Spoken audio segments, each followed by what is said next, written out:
વિનંતી કરીએ કે ભાઈ વિનીત તું આવ અને અમને સોશિયલ મીડિયા વિશે થોડી વાતો કર.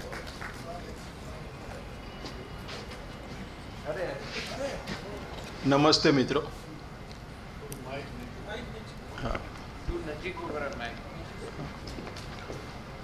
આ પાય લાગણ એટલા માટે સૌથી પહેલો લેખ પણ ભીખેશભાઈએ છાપ્યો હતો અને જાહેર ક્રમમાં આવું કંઈ બોલવા માટેની જો આ પહેલી તક હોય તો એ પણ એમની હાજરીમાં થઈ રહી છે, એનો પણ એક આનંદ છે.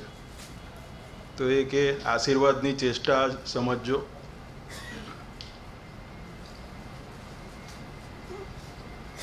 ત્રણેય વક્તા મિત્રોએ મેં કીધું પહેલા વારનું છે એટલે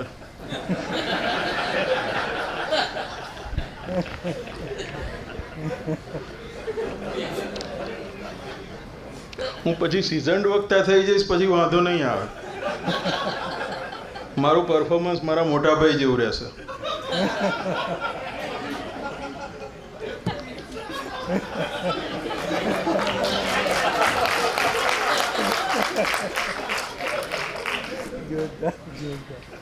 પછી ભીખેશભાઈએ ઓમ બિરલાની ભૂમિકામાં આવવું પડશે.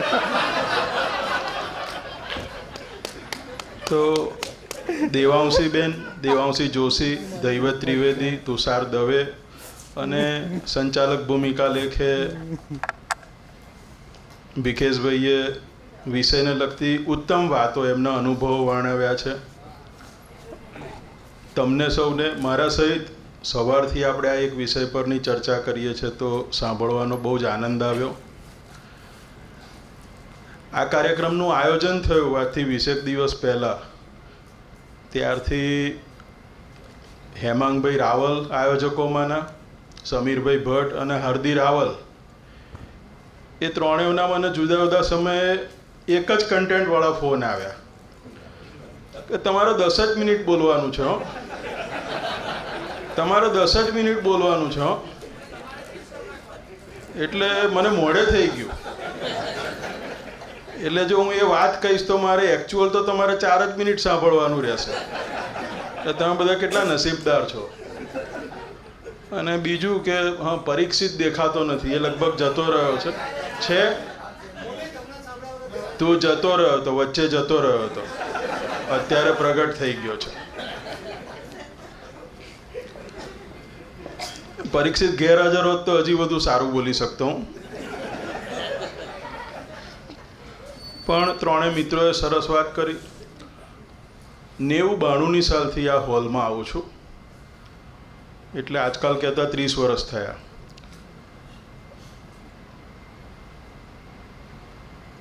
આ પોડિયમ છે એટલે તમને મારા ધ્રુજતા પગ નહીં દેખાય અત્યારે, એટલા માટે કે દેવાંશીએ ટીઆરપી ગેમ ઝોનની દુર્ઘટના યાદ કરી. એ હજી યાદ તો કરવી જ નહીં પડે, કારણ કે એ ભૂલાશે જ નહીં એવી ઘટના છે. સાવ તાજી છે એટલા માટે નહીં, પણ મોરબી, વડોદરા કે રાજકોટ કે એવી બીજી અનેક ઘટનાઓ, દરેકના હું નેમિંગ નહીં કરું.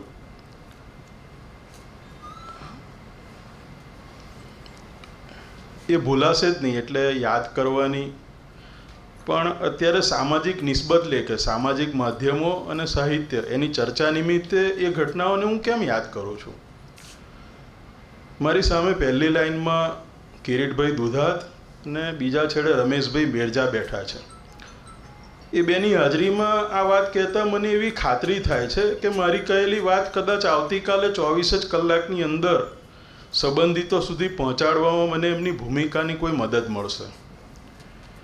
કે આ રાજકોટમાં કે બીજે ક્યાંય પણ આ જે દુર્ઘટના બની, એના જે પણ જવાબદાર વ્યક્તિઓ હોય, સંચાલકો હોય, એ એમની બાપ જન્મારામાં, બાપ જિંદગીમાં આ સાહિત્ય પરિષદના હોલમાં એકવાર પણ એમણે અડધી મિનિટથી લઈને 12-15 મિનિટ માટે પગ મૂક્યો હોત તો ફરક પડતો? તો મારે કહેવું પડશે હા, ફરક પડતો. કેમ? કાર્યક્રમનું આયોજન થયું, ગઈકાલથી આ હોલ વિશેષ યાદ આવે. 90 સાલથી આવું છું એ તો એક ડેટા થયો.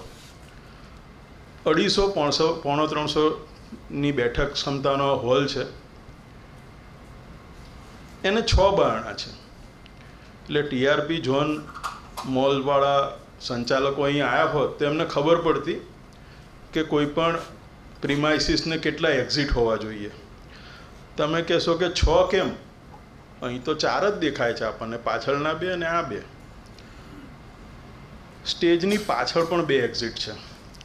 ચાલુ કાર્યક્રમે કોઈએ જવું આવવું હોય, કોઈ સામાન લાવવો હોય, કોઈ વસ્તુની આપ-લે કરવી હોય, તો તમે વિચાર કરો કે આપણે આ પાછલા 40-50 વર્ષોના જે વિકાસના ગાણા ગાઈએ છે એમાં આપણે પ્રગતિ કરી કે દુર્ગતિ કરી?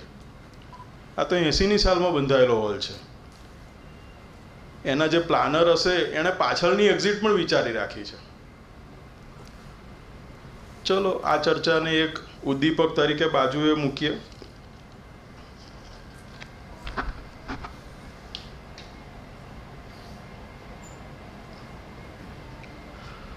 સોશિયલ મીડિયાનું આ 20મું વર્ષ છે. ફેસબુકનું 2004માં આગમન થયું, આ એનું 20મું વર્ષ છે.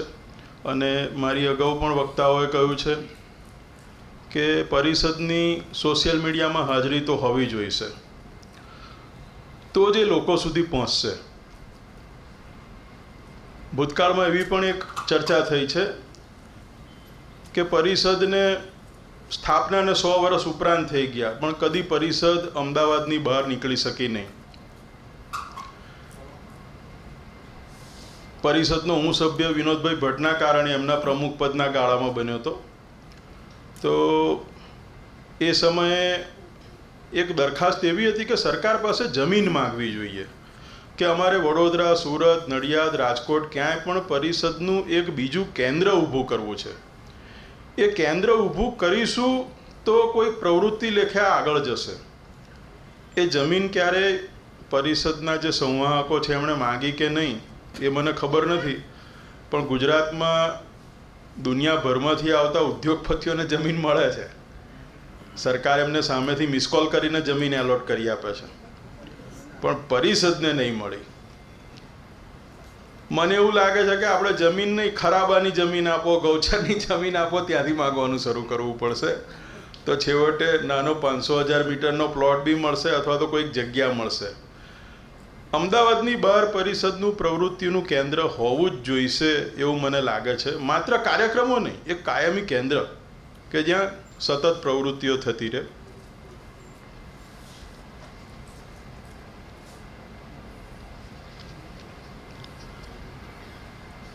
સોશિયલ મીડિયામાં સાહિત્ય ખૂબ લખાય છે, પરંતુ બીજી તરફ એના કોપીરાઇટના પ્રશ્નો પણ છે. એ લોકરંજક માટે કે પોતાની એક વાસના સંતોષાય છે લખવાની, શોખ સંતોષાય છે, એના માટે તો છે જ, પણ કેટલુંક બળકટ સાહિત્ય એમાંથી બહાર આવે છે. તુષારનો અને દૈવતનો પોતાનો જે 2 દાખલા આપ્યા, રમેશ પારેખનું પુસ્તક અને તુષારના હંબોરિયા સિરીઝ. આપણે ત્યાં કેપ્ટન નરેન્દ્ર ફણસે નામના એક લેખક છે, એમણે પ્રવાસ વર્ણનો લખ્યા છે, એમની કારકિર્દીના વિશે લેખન લખ્યું છે. તો એમણે સૌથી પહેલાં બ્લોગ ઉપર પોતાની વાત લખી. બ્લોગની વાતમાં પ્રકાશકને રસ પડ્યો અને પુસ્તક થયું. તો આવા રિવર્સિબલ દાખલા પણ છે. બીજો દાખલો આપણા પત્રકાર ઉર્વિશ કોઠારીનો છે. એને પત્રકારત્વમાં 25 વર્ષની કારકિર્દી પૂરી કરી, તો એ સંસ્મરણો એણે સૌથી પહેલાં બ્લોગ પર લખ્યા. પછી એને લાગ્યું કે બ્લોગમાં મારી જે કંઈ મર્યાદાઓ છે અથવા તો હું જે કંઈ ચૂકી ગયો છું અથવા વધુ વિસ્તારથી લખવા માટે એણે પુસ્તક પબ્લિશ કરવાનું નક્કી કર્યું, અને થયું પણ ખરું. મારી પત્રકારત્વની સફર 2 વર્ષ પહેલાં પ્રકાશિત થયું. તો કોપીરાઇટનો પ્રશ્ન હું એટલા માટે કહું છું કે પ્રતિલિપિ નામનું આપણું એક વેબ પોર્ટલ છે, એમાં ઘણી બધી કૃતિઓની ઉઠાંતરી થતી રહે છે. સામે એના સંચાલકો એવું કહે છે કે અમે કોઈની મંજૂરી વગર કશું કરતા નથી.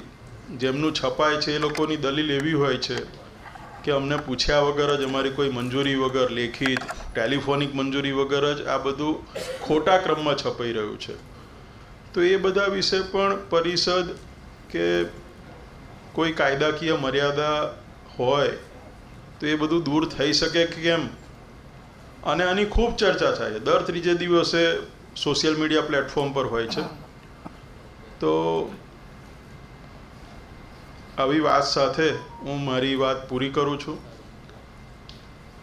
મને પૂરક વક્તવ્યની જે તક આપી અને હું માનું છું કે હું પૂરી પાડી શક્યો છું.